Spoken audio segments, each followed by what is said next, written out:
ద్వితీయోపదేశ కాండము 18వ అధ్యాయము. యాజకులైన లేవీయులకు అనగా లేవీ గోత్రీయులకందరికీ ఇశ్రాయేలీయులతో పాలైనను స్వాస్థ్యమైనను ఉండదు. వారు యెహోవా హోమ ద్రవ్యములను తిందురు, అది వారి హక్కు. వారి సహోదరులతో వారికి స్వాస్థ్యము కలుగదు. యెహోవా వారితో చెప్పినట్లు ఆయనే వారికి స్వాస్థ్యము. జనుల వలన అనగా ఎద్దు గాని గొర్రె గాని మేక గాని బలిగా అర్పించు వారి వలన యాజకులు పొందవలసినదేదనగా కుడి జబ్బను 2 దవడలను పొట్టను యాజకునికి ఇయ్యవలెను.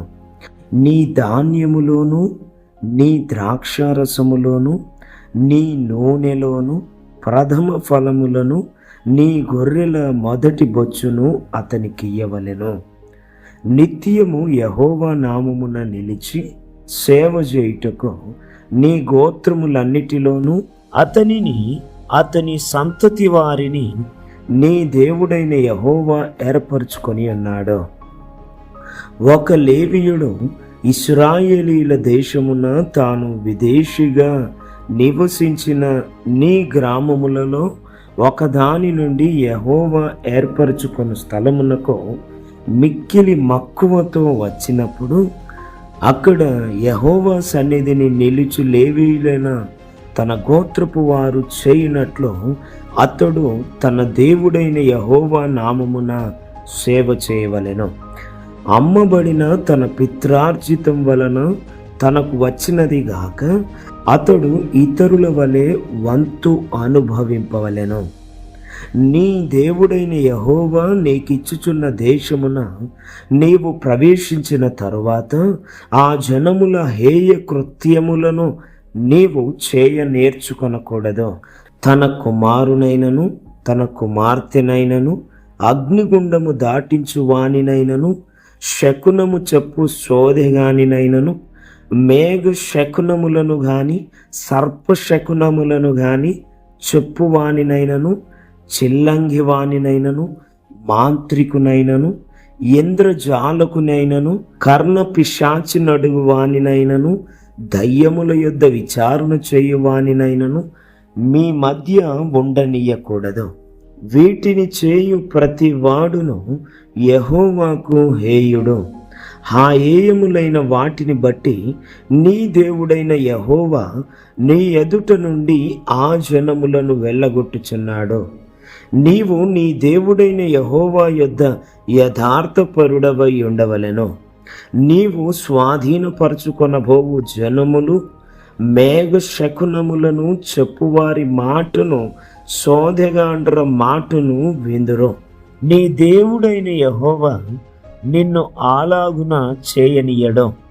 హోరేబులో ఆ సమాజ దినమున నీవు నేను చావకయుండునట్లు మళ్ళీ నా దేవుడైన యెహోవా స్వరము నాకు వినబడకుండునుగాక. ఈ గొప్ప అగ్ని నాకు ఇకను కనబడకుండునుగాక అని చెప్పితివి. ఆ సమయమున నీ దేవుడైన యెహోవాను నీవు అడిగిన వాటన్నిటి చొప్పున నీ దేవుడైన యెహోవా నీ మధ్యను నా వంటి ప్రవక్తను నీ సహోదరులలో నీ కొరకు పుట్టించెను. ఆయన మాట నీవు వినవలెను. మరియు యెహోవా నాతో ఇట్లనెను, వారు చెప్పిన మాట మంచిది. వారి సహోదరులలో నుండి నీ వంటి ప్రవక్తను వారి కొరకు పుట్టించెదను. అతని నోట నా మాటలనుంచుదను. నేను అతనికి ఆజ్ఞాపించినది యావత్తును అతడు వారితో చెప్పును. అతడు నా నామమున చెప్పు నా మాటలను వినని వానిని దాని గూర్చి విచారణ చేసేదను. అంతేకాదు ఏ ప్రవక్తయు అహంకారము పూని నేను చెప్పుమని తన ఆజ్ఞాపించని మాటను నా నామమున చెప్పును, ఇతర దేవతల నామమున చెప్పును, ఆ ప్రవక్తయును చావవలెను.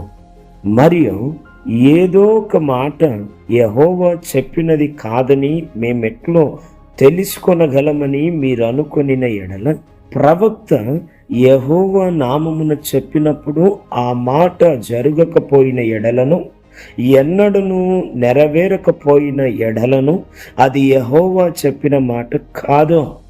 ఆ ప్రవక్త అహంకారము చేతని దాన్ని చెప్పెను గనుక దానికి భయపడవద్దు. God bless you. దేవుడు మిమ్మల్ని దీవించునుగాక. ఆమేన్.